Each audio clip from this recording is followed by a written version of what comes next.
weekend up here in Boulder. Gosh, one of the best weekends. What's your favorite weekend in Boulder, Trevor? Parents' weekend by far. Why is that? It's a MILF party. Yes, it is. How about that buff pool on Friday? Me and Trevor checked out the rec center pool outdoors. About 85 degrees. That wasn't the hottest thing there, I can tell you that for sure. Anyways, welcome into the Silver and Gold Show, episode number 4. Who's number 4, you ask? Just some guy named Chauncey Billups, the best player in Colorado sports history. We had an article on our website, the Silver and Gold Show, on WordPress about Chauncey a few weeks ago. If you want to read that, please do. We go full recap on how amazing Chauncey is, and will be for the rest of his life as an ambassador to this university and the state of Colorado as a whole. We love Chauncey dearly, and he's obviously, we don't even need to recite his stats because he's a phenomenal athlete. Anyways, welcome in. I am Jake Shapiro alongside Trevor McKinney and Marco Mamelin. This week we took on the Rainbow Warriors, otherwise known as the Bows to Pac-12 Network for some reason. Who knows why, but that's what they were. It was Bows versus Buffs. Buffs came out on top 21-12, and we are 500. Can you believe it? We're 2-2. I would have never imagined. Yeah, I thought we were going to be 3-1 because I thought we were going to beat Colorado State. Yeah, bowl game, here we come, right? Yeah, we halfway can do it. there, or a third of the way there. Yeah, we're close. We're definitely close to a bowl game. Only a few years off, I guess, there. Let's get straight into the recap. First quarter went along swimmingly, I would say. Swimmingly is a good adjective for that. 7-3, the Buffs took the lead in the first quarter. The first play from scrimmage was not a very nice one. Cepho on the run, coming out of the pocket, scrambling, throws to a very much covered Nelson Spruce, triple coverage Nelson Spruce, who came all the way across from the left side of the field to the right side of the field, about 30 yards downfield. And, Cepho was not balanced, and he just threw into triple coverage. It did not look like something that was characteristic of Cepho Lufau from what we've seen the last few days. Yeah, it was very reminiscent of the plays that he's actually hit Spruce with the past couple games, but it ended up being, he kind of stared down Spruce and threw it into triple coverage, which he shouldn't have done. You knew what Colorado was trying to do there. You know what McIntyre was trying to do there. They were trying to start the game out with a bang, show Hawaii who's boss. It wasn't a surprise that they were going for that in the first play. It was just a surprise on how it was executed.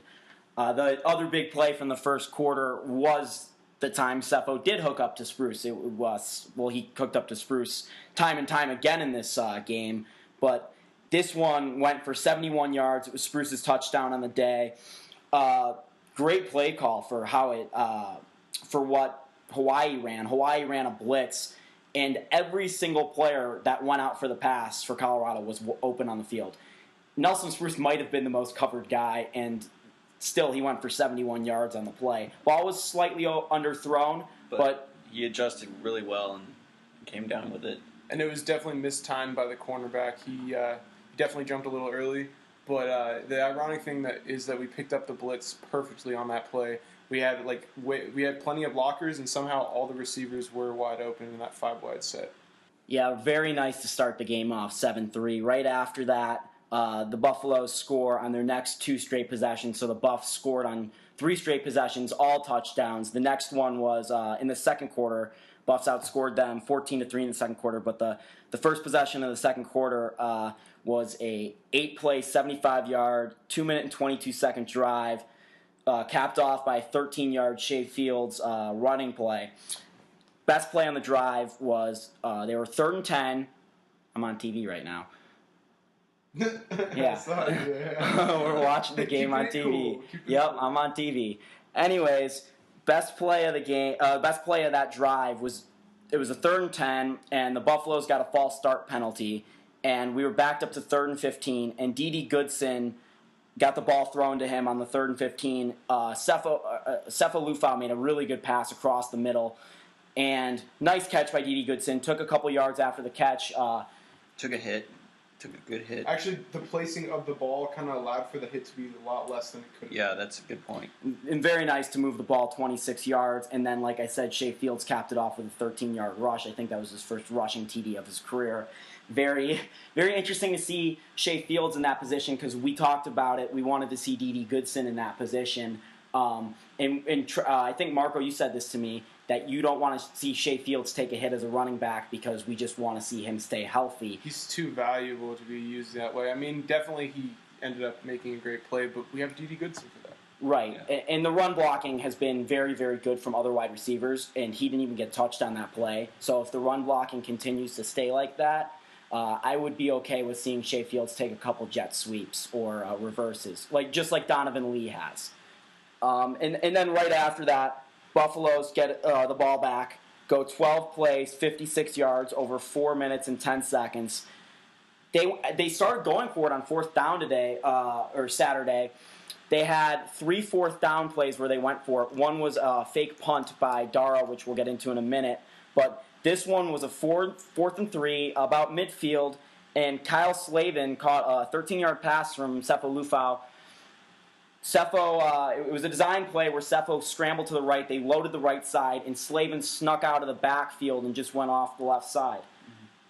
Yeah, it was odd design because it actually looked like it was going to be going to the right side completely, but then he just dumped it to the left, and it definitely looked pretty good. Yeah, really nice deception with looked like a broken play. I thought it was a broken play at first, but ended up working out. Yeah, tough throw for Sefo, and he nailed it. It was good to see Sefo make a throw like that off balance after he threw the pick off balance. It was a little dangerous to be thrown across the body, though, I will say. The drive was capped by a Sefo pass to George Frazier, his first career TD, 9-yarder in the red zone. Very nice to see the big boy. I don't know if I brought this up earlier on the podcast, but I wanted to see George Frazier used more. I like his body in there, especially as a run blocker or a pass blocker when we've had so many issues with our offensive line. So nice to see him get some time with the ball because it's going to be useful when these other teams scout us to say this guy isn't just a blocker. He can actually do some other things with the ball when he's on the field.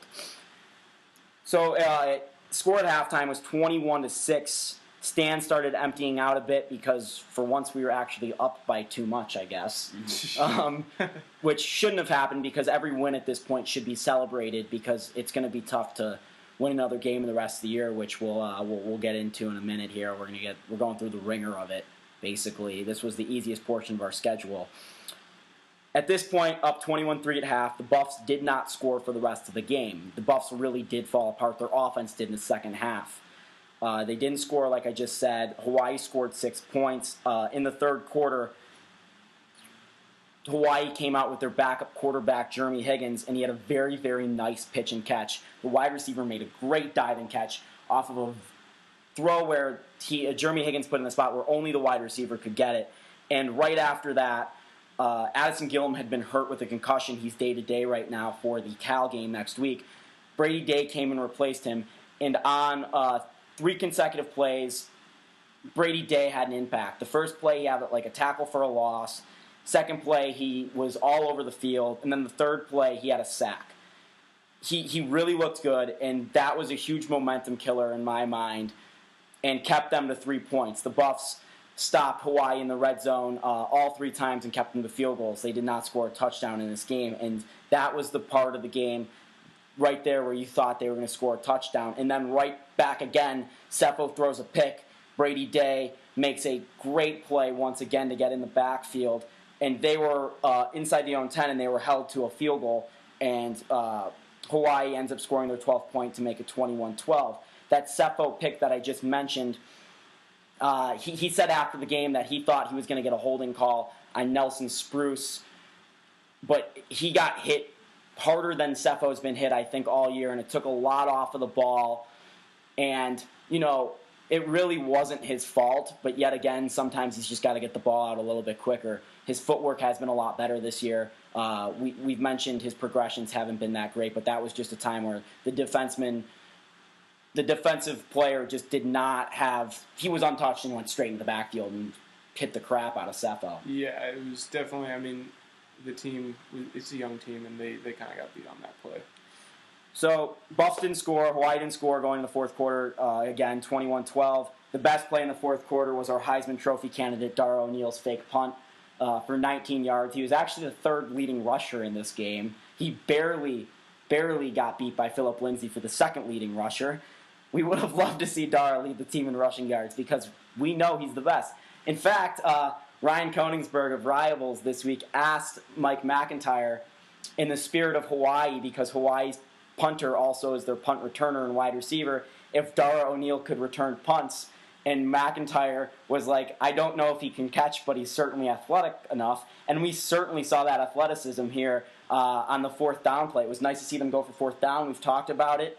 And Dara took the ball straight up the left side. Great blocking. Dara even mentioned it. And all he had to do was just run up the sidelines. It got some good wheels on him. Then the only other mentionable thing in the fourth quarter was there were some strange play calls. They didn't really run the ball in the fourth quarter, which you'd think they would do up 21-12, especially with 5 or 6 minutes left. You'd think they run out the clock. They even had a play, I think it was Lindsay. He took the ball out of bounds with 3 minutes left, and the people I was sitting with, I'm like, oh, God, here comes the Marion Barber Bronco beer game with Tim Tebow coming back, which probably might have been able to happen if Hawaii had a competent quarterback. Hawaii used 3 different quarterbacks in the game, and none of them were any good whatsoever. So, yes, the defense played well, but they didn't really have to defend against anything out there throwing-wise from a quarterback who could make an accurate throw. So the Buffs finish up the game 21-12. Love it. We got the W. McIntyre was asked after the game how he feels about improvement from last week, and he said one word, actually just one letter. He said W. And that speaks volumes because we know where we are as a program right now and how important it is to get W's, and you certainly feel momentum building in this program, whereas before when we would get wins, it wasn't very much momentum. It was just like, oh, yeah, we won. There's a lot of momentum building in this program right now, and it's very, very nice to see. Just the fact that it's improvement rather than just a win, I think, says a lot about where the program is headed, because if you would see last year we're beating Division II teams, or whatever it's called, 1AA, and it's not improvement, it's just we have bigger and better football players. Yeah, and I think the environment that Coach McIntyre is instilling is really great. It's just like he's instilling young players that want to play and want to fight, and even if they make mistakes, they get back out there, they work on what they did wrong, and they just continue to improve. And with that, I saw a lot of improvements with the tackling from Henderson in this game. Yeah, the first point we do want to get into before we get into Greg Henderson, because that's something we certainly will get into, because he was phenomenal in this game, is we're going to talk about the number one star of this game, and that is Nelson Spruce. 13 catches for 172 yards with 1 TD. 71 of those 172 yards came off of the long passing play, the first touchdown of the game. To show you where he is in the Blitnikoff, right, that's the wide receiver award for nation's top wide receiver. He was named to that watch list this week. Nelson Spruce, the Buffs ran 77 plays in this game. Nelson Spruce had 20 targets. Nelson Spruce right now is third in Division I football in yardage and first in touchdowns. That's big numbers right there. He may not be the best receiver in the country, but he certainly has the best stats at this point. He's almost becoming like a Wes Welker, Julian Edelman type, where he's not the guy who's going to streak down the field every time, but he'll catch the ball and he'll gain yards and get in the red zone and score. You just had to put Nelson Spruce in the white box, didn't you? You couldn't go like, oh, he's like a Jeremy Maclin type. He's really good. I think Jeremy Maclin's a good comparison. Jeremy Maclin's not a comparison to that. Well, Jeremy Maclin's a very similar player to Nelson Spruce, I think. Not at all. Jeremy Maclin is way faster. Jeremy Maclin goes downfield. Then who in your opinion? Spruce's only touchdown went downfield. I know. Yeah, so give me. We're not in the NFL right now. Give me the best route runner in your opinion in the NFL, because Nelson Spruce, that's what his best asset is. Emmanuel Sanders or Antonio Brown. I was going to say Calvin Johnson. Well, Calvin Johnson, we know, is an athletic Larry freak. I don't think Fitzgerald, anyone there can you be go. compared to that. I'll I think take Larry that. Fitzgerald still at that point is We're off a the little bit more subject. We need athletic. to get back onto the show. But not necessarily, because we want to talk about how good Nelson Spruce is in terms of a national scale and how he really is making some noise on the national audience now. Pac-12 Network is giving him a lot of love, and I know that's just us, but ESPN even said something in the college football recap, not SportsCenter. We didn't make SportsCenter because no one cares about Colorado, Hawaii, except for these three crazy people. But he's making big plays, and the stats are backing it up. And, if you watch the games, he's obviously our best offensive player, and we're going to continue to feed him the ball as long as he's healthy out there. Right, 25% of the plays in this game were towards Nelson Spruce. The playbook was Nelson Spruce or ride or die, basically, in this game. So he's making an impact. I was the people I was sitting with once again. I made a really funny joke with them. I'm like, I didn't even know Cepho threw for 172 yards this game. It just looked like Nelson just catches everything and just takes it and goes with it. Nelson's just an unbelievable player, and he's going to shatter every single one of Paul Richardson or Michael Westbrook's records here at CU. And that's really funny to say because you did not expect Nelson Spruce to have this type of year. Granted, I know we've only played one Pac-12 team so far, but he has the potential to go down as one of the best wide receivers in Colorado football history. The next big story in this game, we just said it, was Addison Gillum got a concussion. He is day-to-day in this game for Cal next week. He's obviously our best defensive player. We would really like to see him healthy for his first game back in Northern California that's where he's from. It'd be huge for the Buffs to have him back against a California team who is one of the best offenses in the country. We really need to see him. But filling in for Addison Gillum was Brady Day, and Brady Day was just great. He had a hell of a day. I like what you did there, Marco. He had 2 tackles, which didn't look like much. 1 tackle for a loss, 1 QB hurry. And maybe those stats aren't so impressive, but in Colorado's scheme, the middle linebacker runs everything. It's the captain of the defense. He had to make all of the adjustments and the play calls out there. He was the one running the defense. And they only held them to 6 points in the second half when Day took over. And I think overall it was just that he was disruptive. Like, the Hawaii offense had to know where he was at all times, whether he made the play or not. He was an impact player just like Addison Gillum is. Yeah, we didn't miss a step, which definitely when you lose your best player and your leader on the defense, you kind of expect to kind of take a step back. But we kept putting on the foot on the gas, and we got a W out of it. The defense, great, like we keep saying. And the guy leading it, Marco said his name earlier, Greg Henderson, number 20 for the Buffaloes. Just a fabulous day out there. Fabulous and football do not mix. I am sorry for using that adjective for football. He's getting better every week. Let's put it that way. He had 7 total tackles, 6 solos, 1 tackle for a loss, and he had a forced fumble, which was a sack as well, and he had the fumble recovery on the play. It was a really good play, maybe a Jadeveon Clowney type play. Yeah, and the fact that we just turned the ball over on the other side of the ball, he definitely gave us that bounce back spot where we kind of didn't lose a step from where we started the game. Talk about momentum. It really kept the momentum away from Hawaii. Who, while they're a horrible team, they could have easily taken this game from us had we given the ball to them and allowed them to do with it what they pleased. Yeah. Definitely. To go back around the total defense, we had Ken Crawley, Tedder Thompson, Kenneth Olubode, and Chido Awuzie, all have very good days.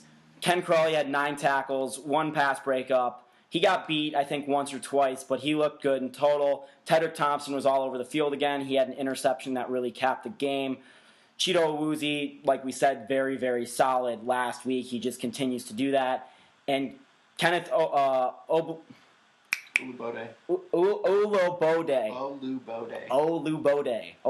I promise you I know who he is, okay? I just don't know how to pronounce his name. Olubode. Anyways, he had 6 tackles, 1 pass breakup. Really a coming out party for him. It was a good day. He had I think he had a special teams tackle too, which was very impressive. He really hit someone hard, I remember. He had a very good day. Very impressive from him. And the defense in general. John Walker, once again, who we said was quiet, came back, did something. He was a little bit louder. Yeah, I definitely noticed his play standing out when it came to the secondary. Overall, a very good day from people around the secondary and the linebackers. We were playing the nickel most of the day, so 4 down linemen, 2 linebackers, 5 people in the secondary. Very good day from the back 7. Now we get to the defensive line. They had 4 sacks in this game. Very, very good day, I thought. We had George Frazier, who we said offensively looked good. He had his first TD catch. He looked very good on defense as well. We had McCartney, Mr. Legacy Boy, get his first sack as a Buff, which was very nice to see at the end of the day. Clay Norgard, I think his name is, number 36. He also had a sack at the end of the game. And nice then there day was the from him. great sack by Henderson early in the game that forced that fumble. Right, and we also had a sack from Gillum, which was another very nice sack in the red zone, which was important. Overall, very good day from the defensive line. I thought Justin Solis played pretty well. The one problem we have there is he ended the game, he got shaken up a bit, and that is the last thing this Buffalo team needs is a defensive line injury. We're already playing George Frazier a fullback on the defensive line, so we really need to see Solis be healthy next week. And as we're watching the replay of the game right now on Pac-12 Network. Tedrick Thompson just had the huge tackle that I was talking about early in the first quarter off a passing play. You know, he was in his own coverage and he just came back to the ball and knocked the crap out of someone. Granted, Hawaii did pick up the first down, but Tedrick Thompson did look good. I'll take those hits play. every day. I mean, eventually a team's not going to be able to take those anymore, and they'll let up a little bit. It sets the tone for the whole defense. It's yeah, especially when your secondary players are making man tackles like that. I mean, looking like T.J. Ward out there. You know? Troy Polamalu. Exactly. If you want to go down the dreads, the long hair alley, because, you know, I love long hair. For sure, man. Let's switch gears.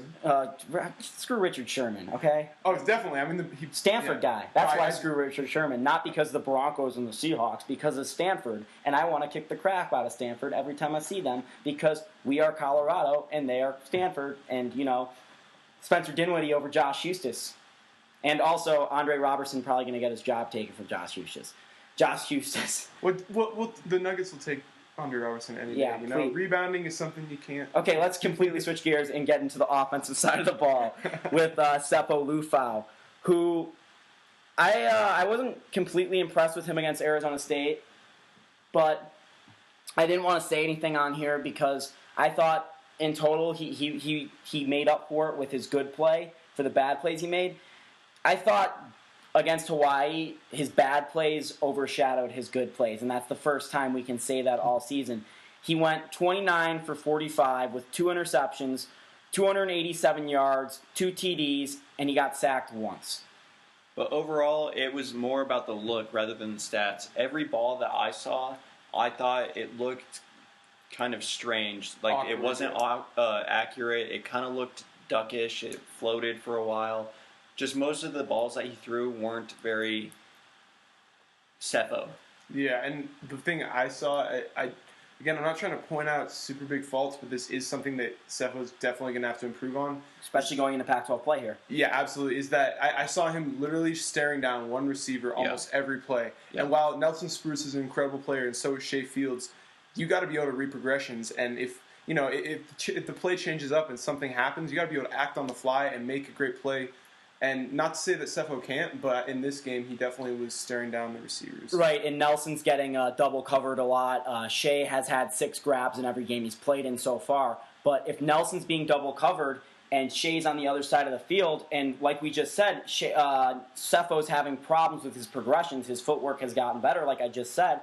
But his progressions have been, look to one side of the field, hope to someone gets open. And if he's got Nelson, is the play call, and Nelson's double covered, and Shea's open on the other side, they're not going to find Shea. It's too late. The line doesn't protect that long. I mean, he's going to have to be running or doing something to make a play out of it. Right. I will say, later in the game, there was one really nice play where Spruce ran across the middle. He ran a little stair-step route and came across on the inside from the outside. Very nice, like 5-yard in on the stair-step, like I said, to get open.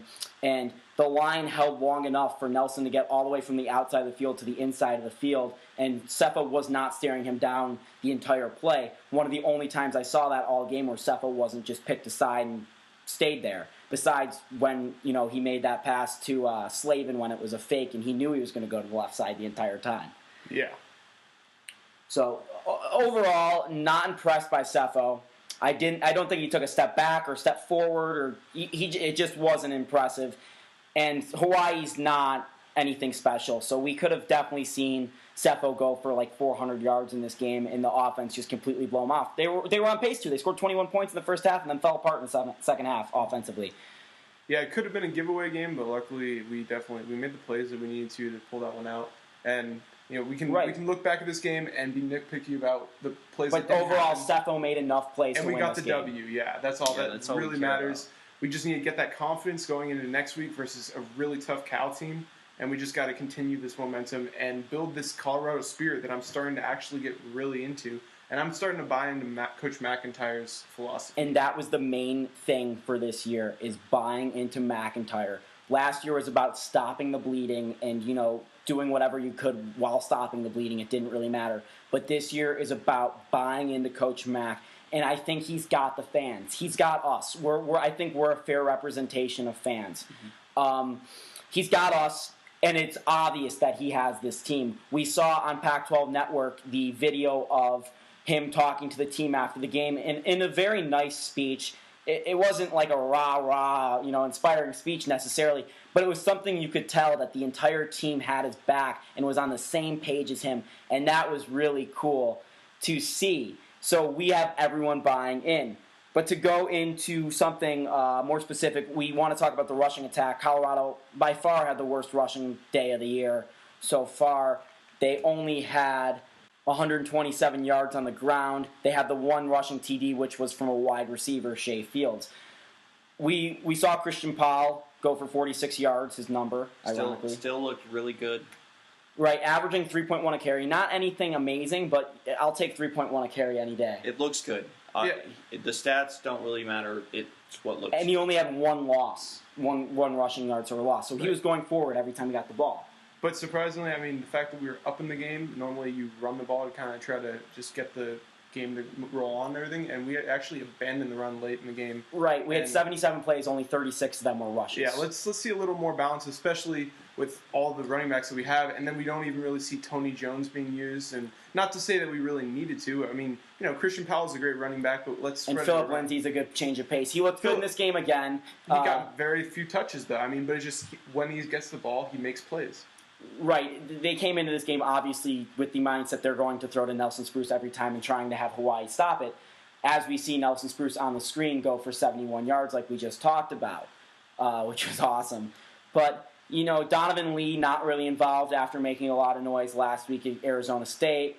Shea Fields, receiving-wise, was good. He had the 2 rushes for 14 yards. One was just for 1 yard on a double reverse. Dara was actually the third leading rusher in this game, like I just said. He had 1 for 19 on a fake. So, nothing impressive. Michael Adkins got 1 carry for 2 yards. We all agreed that we didn't want to see Michael Adkins. He didn't fumble it this time. Positive. I'm glad we got him the ball and he didn't go backwards and he didn't fumble it or anything stupid. So, overall, nothing impressive from the running backs, which we need them to establish a run game, especially if we want to balance our attack against these Pac-12 teams where we're going to have to put up 40 points a game probably to compete. And to see them control the ball and control the clock at the same time, just to keep that advantage away from the other team. And keep those powerhouse offenses off the field. Right. And our defense, which has been leaky at times, even though it's been good against not a very good Hawaii team, off the field. You can't do anything when your defense is on the field scoring wise. Well, at least theoretically you can't. You can get an interception for pick 6, but that's not going to happen. One more point about Cepho, and I think this is important to bring up. I forgot to bring this up when we were talking about him. Cepho right now is 5th in the nation in longest average passing touchdowns. Longest average passing TD. Since 2013. Right. So you look at it, and that's kind of a double-edged stat because we're not getting in the red zone that much, but we're also good with the deep threat with Paul Richardson last year and now Nelson Spruce this year. So that was the one more point I wanted to bring up before we go into the overall feel of the game. Overall, Marco, what did you take away from this game?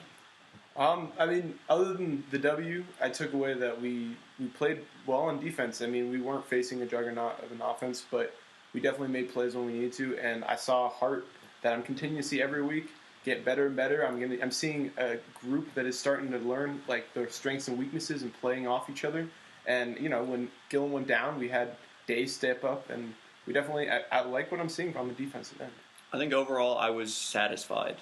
I wasn't like super excited or disappointed. I was happy we got the win. We played well, not great, but enough. Yeah, good enough, and I was satisfied that we did that. I was I was more impressed last week competing with Arizona State for the whole game than I was. Granted, they didn't put together 4 quarters, but I was more impressed that game than I was this week against Hawaii. But I thought there was a lot of positives to take out of the defense. I think there was a lot of positives to take out of the offense in the first half. And I think there's potential for us to compete in some of these Pac-12 games if we put together 4 quarters. I think one of the biggest positives of the game was McIntyre after the game even said it, fight, fight, fight. And that's what they did. And we talked about it all the way going back to the UMass game. They keep continuing to fight.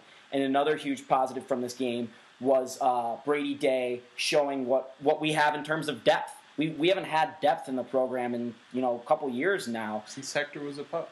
To coach since Dara was in middle school. Because let's just use Dara as the bar set for everything Buffs now. So overall, positives again to take out of the game. Maybe not as positive as the Arizona State game. But we have some things to look forward going into Pac-12 play. Going into around the Pac-12 now. A crazy week in the Pac-12. Absolutely insane. We had 6 Pac-12 games. 2 of them were in conference. And those 2 games showed how tough, depth-wise, top through bottom, the Pac-12 is. Because you had number 2 Oregon going into Pullman, Washington State, who was 1-2 on the year. And they just did not. Washington State, like we said, they were basically the bar set for how terrible of a team we aren't this year. Basically, we keep comparing ourselves to Washington State because they're the only team losing besides us. So it was really nice to see a team of Washington State go in, play Oregon at home. Washington State was in Pullman, so Washington State was at home, and have Oregon come there and have them compete. And Washington State had chances to win this game. They only lost by 7 in the end, 38-31. Right, and they were in it, and Mariota was unbelievable in the game. And he got sacked like 7 or 8 times. And he had only 5 non-completed passes. He had 5 attempts that weren't caught, and he had 7 sacks. That's unbelievable to think about. So the Ducks are human. Right, yeah. The Ducks are human. That shows that maybe we won't get killed going into Eugene, although we will. But Washington State, overall, I'm very impressed with them. Props out to them. River Crycroft, props out to him, too, because he's got a great name, made a touchdown catch. So, cool that. Oregon State tops San Diego State. Washington beat Georgia State 45-14. Michigan lost to Utah in Michigan 26-10 in a rain-soaked game in Ann Arbor. Yeah, a great quote from the game was from one of the Utah players. They said... he said it felt like the Ute house, not like the big house. Because after the rain delay, a lot of the Michigan fans went away because the Utes were up so big. And it was really nice to see a team like Utah have so much fan support in Ann Arbor, Michigan, of all places. Because overall, we do want to see the Pac-12 succeed, and I'm happy for these teams that they're winning.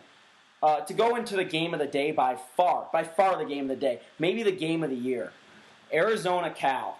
Arizona won this game 49-45. If you turn this game off... Shame on you. Shame on you, exactly. Arizona scored 36 points in the fourth quarter. They scored 43 of their 49 in the second half. Unbelievable game from Arizona. Well, unbelievable second half, I should say, from Arizona. I have a buddy that plays on the Arizona football team. Marco and I went to high school with him. And he said that was one of the coolest things he's been a part of. To get to what he was a part of, Arizona won the game with 4 seconds left. Their quarterback scrambles out of the pocket. As time expires, throws up a Hail Mary, comes down with it in the end zone for a touchdown. Arizona does. 5 California defenders around him. Three Arizona wide receivers in the area. It was mesmerizing how that came down like that. And it was on the 20th anniversary of Miracle at Michigan with Michael Westbrook and Cordell Stewart. It's the toss in Tucson. That's what we're coining it, or that's what Trevor and the Silver and Gold Show is coining it, the toss in Tucson. You heard it here first. That's copyright. I think that is not copyrighted yet. We're going to work on that. We're working on it. Give us money. But yeah, that game was incredible. The way it ended, you couldn't ask for a better ending. And, now we got a really angry Cal Bears team coming up next week that, maybe they're going to show a little vengeance for what just happened to them, or maybe we can kick them in the mouth a little bit more, beat them while they're down. Yeah. Right, and I think the first quarter is going to be the most important quarter of this game. If we come out and start scoring, I think Cal's going to be thinking, here's a second here, here's a second here. What if we're wasting the second for the end of the game? It's going to be in the heads. Something like that just doesn't go away from your head when you lose a game like that. California, that was the first game they have lost this year. They're 2-1. They went 1-11 last year. Vastly improved football team to compete with Arizona, who's 4-0 like that for an entire game. Their defense did fall apart. They obviously let up 36 points in the fourth quarter and a huge Hail Mary to end the game. But their defense has been falling apart. Northwestern, they played them the first week of the season, scored 21 of their 24 points in the second half, and Sacramento State scored half their points in the second half as well. So California's defense kind of gets tired, falls apart. That's something you're going to get with a team that's improving and young like California or like us. So a lot of similarities to be made with California and Colorado. However, California does look a lot better than us at this point in time. And this game is going to be in Berkeley. It is in Berkeley. The Buffs are 0-2 all-time in Berkeley. The Buffs are 3-4 all-time versus California. So they have beaten them before, just not in Berkeley. They were in the game last year, weren't they, for a little bit when they came to Boulder. I actually predicted the Buffs were going to beat California, and I was made look foolish. So I'm not going to make any more predictions about. Is that their one win of the year then? Last year? Yes, that was their one win. I shouldn't. I didn't want to mention that. I was trying to avoid that. Actually, we were their Washington State that they were looking for. They were like, "Oh, Mike McIntyre was too stubborn and wouldn't change his play calls." So it was the Mike Leach thing. 3 big things we want to look out for in this game. Sophomore quarterback Jared Goff, big dude from California. He's actually pretty good. Last year he had 18 touchdowns, only 10 picks, and 3,500 yards. This year he's having a pretty good year so far, completing 65% of his passes. Already has 10 touchdowns, only 2 picks, 890 yards. He's a pretty good quarterback. So.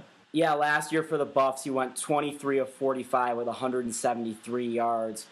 Didn't really look special in the game, but like we just said, he's vastly improved, and so is this entire team. A big player to check out on the defensive side of the ball is linebacker Jalen Jefferson Jr., who's 6'2", 220, and this year he has already 22 tackles, a sack, and an INT. And, he's everywhere on the field. We better definitely have an eye on him. Yeah, and my player to look out for is running back Daniel Lasco Jr., 6-foot guy, 210, little bowling ball type player. 37 attempts, 239 yards, and 2 TDs on the year. Maybe not the most impressive stats, but they do use him to change a pace in their offense. Something we have seen in the Pac-12 because, the Pac-12 is all about passing. So someone with running stats like that is certainly a running back to look out for, especially in the first half when teams try to establish the run. Yeah, possibly beast mode 2.0, Marshawn Lynch went to Cal. That Cal running back. Yeah, you got Shane Vereen too. I mean, they got a good lineage of running backs there. They got a lot of good alums in the NFL just in general. Yeah, just from one team actually. Right, that's true. It's like the Miami Hurricanes of 2001. Shout out to them.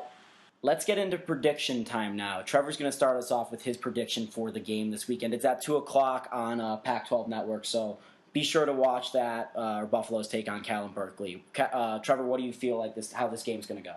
High scoring, kind of like a shootout. I got Buffs winning 38-35.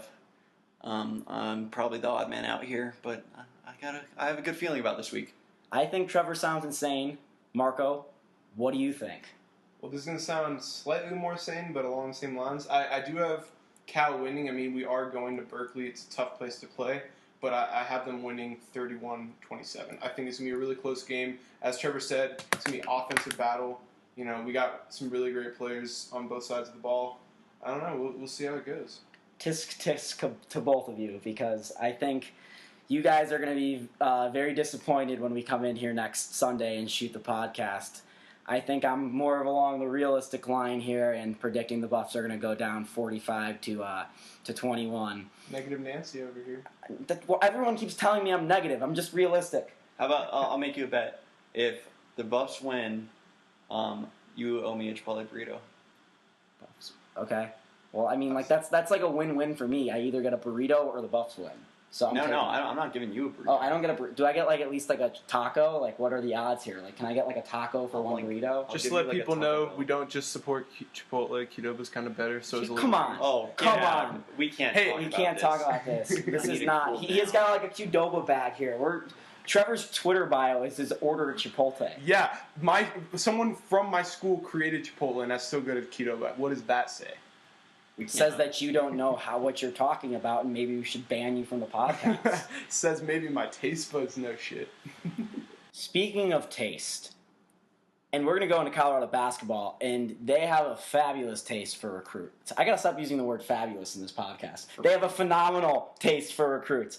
And boy, if they get this recruit, Colorado basketball is going to nationally be something to be reckoned with in 2015. We're talking about Tyler Dorsey. Tyler Dorsey made his official recruiting visit to Colorado this weekend. I saw him on campus Friday touring the Norland Quad, and then I saw him again at the football game. I actually introduced myself. I got a very good vibe from Tyler Dorsey. I feel like we have an actual shot to get a 5-star recruit in here, which would be the first 5-star recruit since Chauncey. Dorsey is a 6'4" guard from Los Angeles, California, who plays the position in a combo guard style.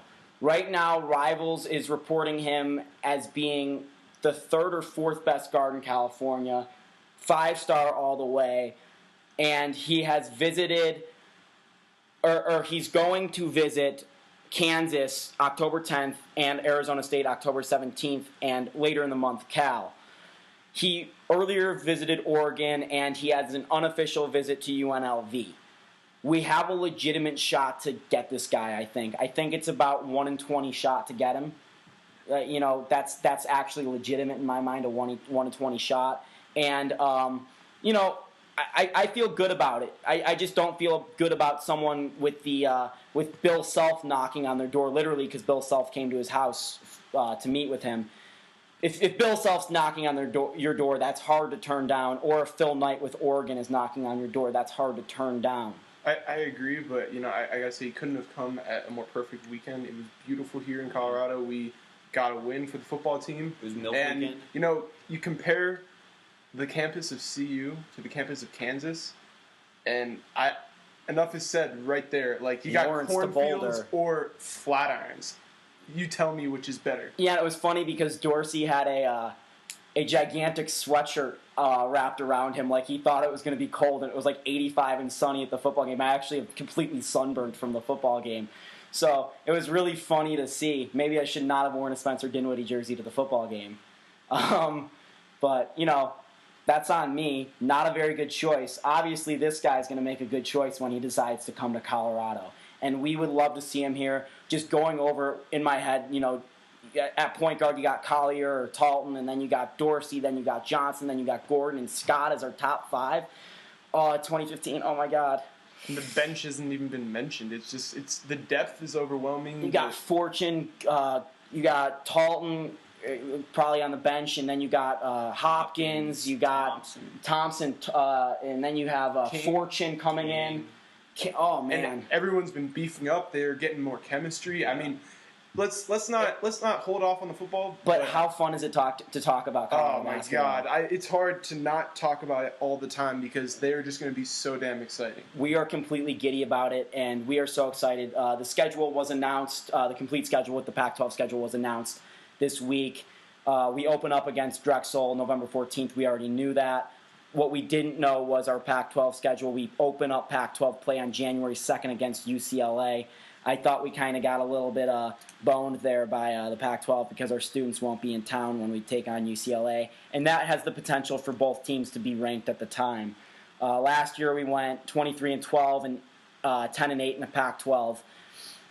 We'll give you full basketball previews and recaps. We'll do the basketball preview show in about a month here. CU basketball practice starts. They start practicing October 18th. So we're going to get into that a bit when they start practicing a bit more. We'll be talking about their storylines during practice. But we will be providing you full football coverage here. You can follow us on Twitter at Silver Gold Show.